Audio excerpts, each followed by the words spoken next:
So I made no price prediction in 2023. When the Bitcoin ETF came out, and I guess Bitcoin was like 3540 at the beginning of the year, I said, it's going to 100,000. And people scoffed at me and said, well, you made that prediction already, dummy, and it didn't happen. And I said, yeah, I got it wrong because I thought the SEC chairman was going to apply the law the way the law was written. I didn't think he was going to be arbitrary and capricious in the application and administration of the law. In fact, that's exactly what the court said in the ruling. Okay, so now you get the thing approved.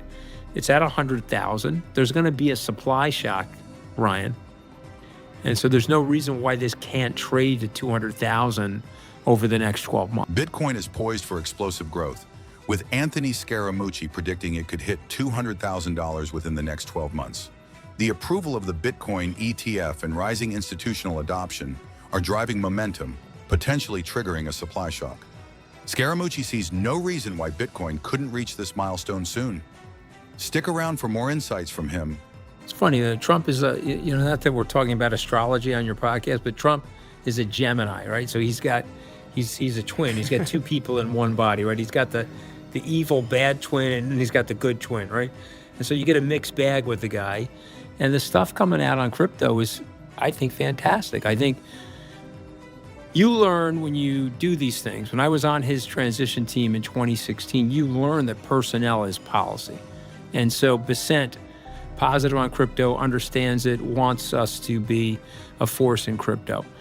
Atkins, positive on crypto, understands the libertarian concepts of it, wants the United States to fairly regulate crypto. Howard Lutnick, he told Anthony Pompliano he's got hundreds of millions of dollars of Bitcoin. I guess he's going to have to put that in a blind trust at this point, but he's Secretary of Commerce, loves crypto. So personnel being policy, and those are just some of them. I mean, there's a whole list of others. What about David Sachs? David Sachs is going to go be the quarterback inside the White House to help run AI and crypto strategy. Let's just, for the sake of this argument, let's say that it is digital gold to these people. And if we're at that point and we're in a modern society and Trump wants to make a statement, and we believe, rightly or wrongly, that the Chinese are going to move to buy Bitcoin, and they're going to move to make it a strategic reserve asset for the Chinese economy and the Chinese government. And if that's the case, what are we talking about? We're talking about $70, $80 billion. To put it in perspective, we've got a $6 trillion budget. So you're talking about 1% of it, 1.5% of the budget to buy Bitcoin, but we're also talking about it over 5 years. So you're talking about 30 basis points of the budget over 5 years, which could, emotionally strengthen the dollar and could put the United States on better competitive footing, or at least tie the United States with other Western nations. Said differently, if you put me in that seat, forget about the fact that I own Bitcoin. If you put me in that seat and said, is it in the United States' national interest to have a strategic reserve in Bitcoin? I would say yes. And then if you said to me, why? I would say 3 reasons. Number one, I do believe it's digital gold. And I think the future is changing, and I would want to have it on our balance sheet like we do gold. Even if you said I had to sell $100 billion of gold and replace it with $100 billion of Bitcoin. Number two, your generation, forget about me, I'm an old fart, but you're a young man. Your generation is going to live further and deeper in the digital world than me. I'm old enough to remember when the internet didn't exist. I'm old enough to remember when AOL was the way we got into the internet. And I have, should I embarrass myself on your Bankless podcast and tell you that I have an AOL email? Because I do. Do you really? I do. Do you still use it? You're laughing at me, but because that was the way you got in. Now I have other emails. Yeah. But I had that one. I still have it. Well, okay. And by the way, you had to pay for it. Yeah. They give it to you for free now, but you had to pay a monthly fee to have an AOL email. And so I'm telling you, your generation is going to be way more sophisticated about this stuff. I think China is already acquiring it. Probably. Yeah. I think they're already acquiring it because they're like, holy, blank.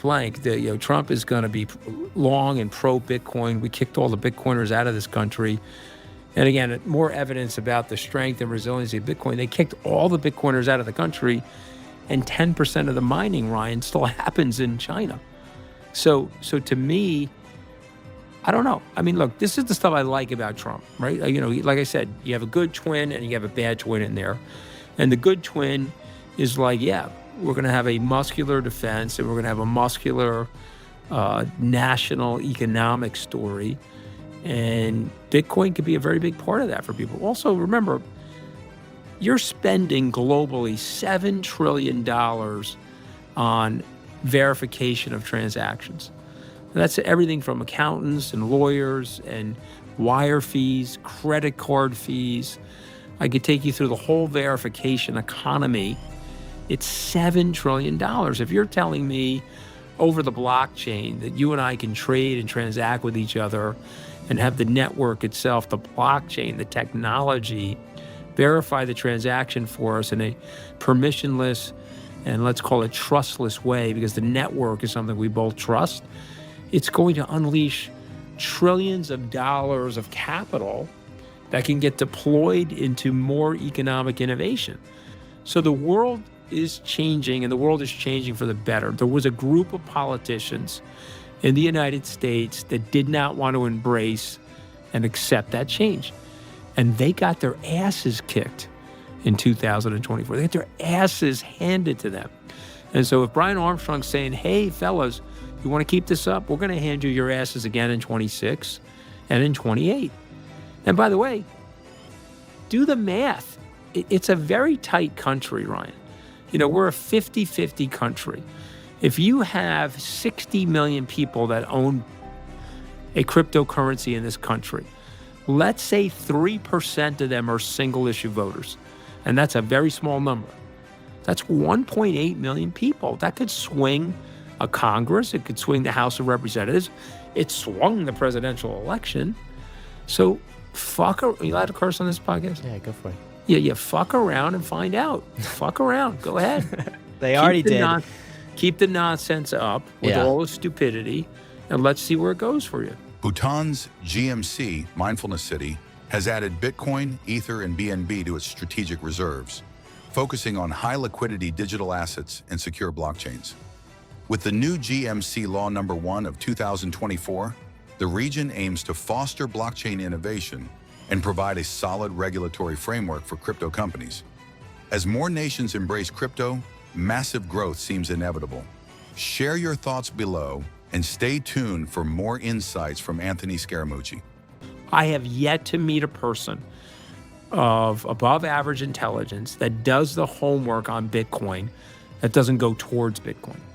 I have yet to meet the person. I did 25 hours of homework on Bitcoin. I read the white paper.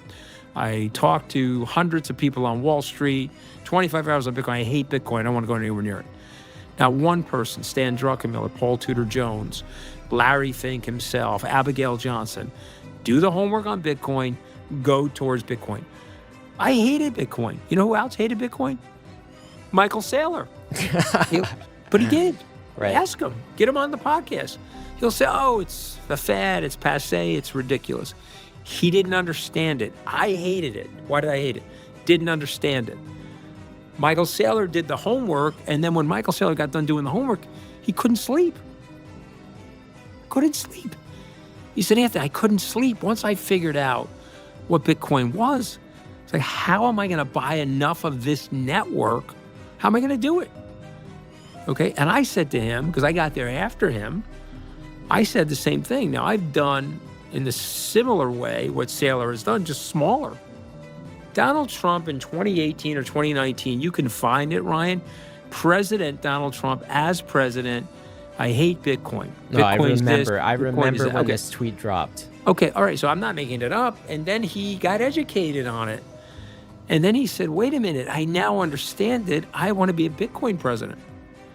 You got to give him credit for that, okay? I'm a balls and strikes person. I told people what I didn't like about him, the bad twin and the good twin, okay? And so he's in.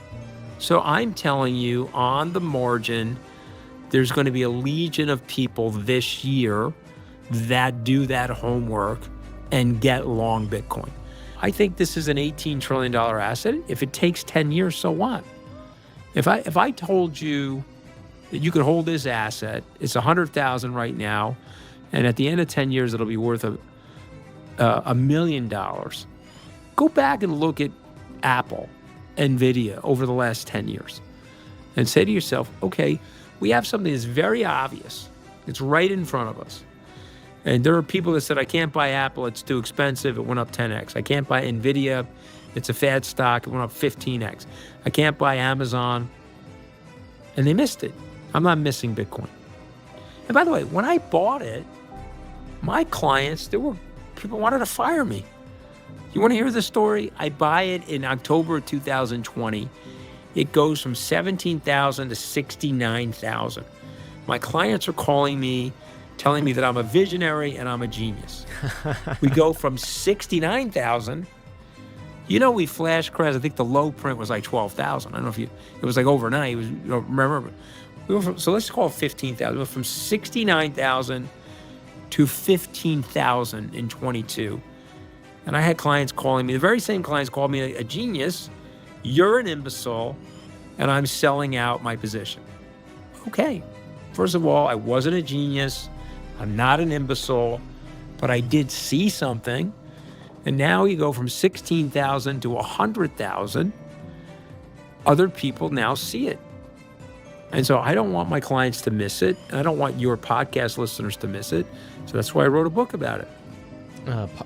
Our podcast listeners are all in, Anthony. Let me tell you, this is kind of okay. Well, I want them to stay in. Oh yeah, because and I know Bitcoin could trade to 75,000. We had a move from 70 to 50,000 recently, before the election. So yes, it could go down from here. I'm not saying it's going to go straight up. Nothing goes straight up. Just don't sell it. I have gotten it wrong forever. I said at the end of 2021, Bitcoin would be 100,000 at the end of 2022. I got my ass kicked. So I made no price prediction in 2023. When the Bitcoin ETF came out, and I guess Bitcoin was like 3540 at the beginning of the year, I said it's going to 100,000. And people scoffed at me and said, well, you made that prediction already, dummy, and it didn't happen.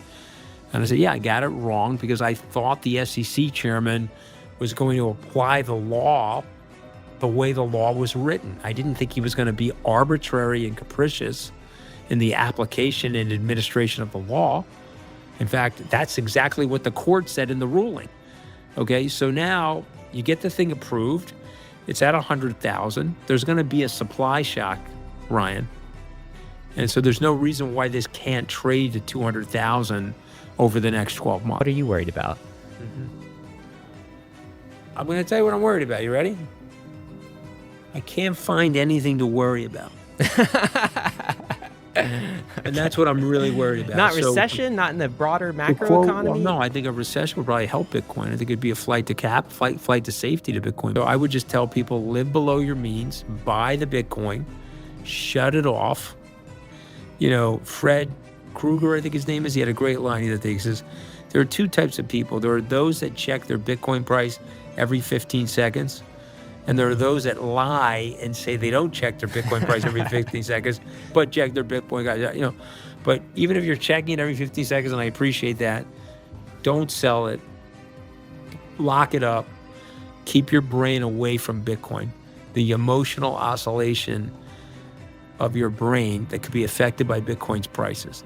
That would be my message to people, because there is something out there that you and I don't know that could happen that upsets price near term, but I don't think it knocks off the 10-year trajectory.